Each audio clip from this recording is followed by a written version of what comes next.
ಕಾಂಗ್ರೆಸ್ ಮುಖಂಡ ಶಿವರಾಮೇಗೌಡ ಜೆಡಿಎಸ್ ಪಕ್ಷದ ಮುಖಂಡರ ಬಗ್ಗೆ ವೈಯಕ್ತಿಕ ಅವಹೇಳನಕಾರಿ ಮಾತನಾಡಿದ್ದು ಖಂಡನೀಯ ಎಂದು ಜೆಡಿಎಸ್ ಮುಖಂಡ ಜವರಾಯಗೌಡ ತಿಳಿಸಿದ್ದಾರೆ.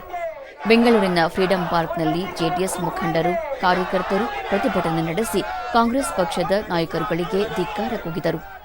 ನಂತರ ಶಿವರಾಮೇಗೌಡರ ಪ್ರತಿಮೆಗೆ ಬೆಂಕಿ ಹಚ್ಚಿ ಆಕ್ರೋಶ ವ್ಯಕ್ತಪಡಿಸಿದರು.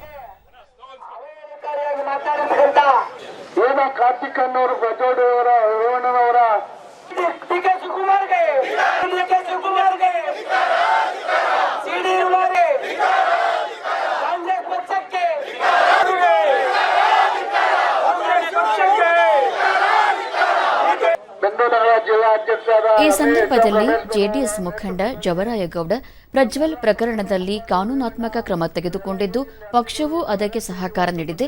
ಆದರೆ ಕಾಂಗ್ರೆಸ್ ಪಕ್ಷ ಹಿರಿಯ ನಾಯಕರ ಬಗ್ಗೆ ಅವಹೇಳನಕಾರಿಯಾಗಿ ಮಾತನಾಡಿರುವುದು ಸರಿಯಲ್ಲ.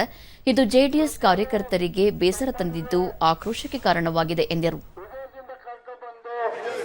ಕಾನೂನಲ್ಲಿ ಶಿಕ್ಷೆ ಗುರುಪಡಿಸಿ ಅದ್ರ ಬಗ್ಗೆ ನಮ್ಮ ಪಕ್ಷದ ತಕರಾರಿಲ್ಲ. ನಮ್ಮ ಪಕ್ಷದ ದೇವೇಗೌಡರಾಗ್ಲಿ ಕುಮಾರಣ್ಣವರಾಗ್ಲಿ ಅದ್ರ ಪರವಾಗಿ ಏನಿಲ್ಲ.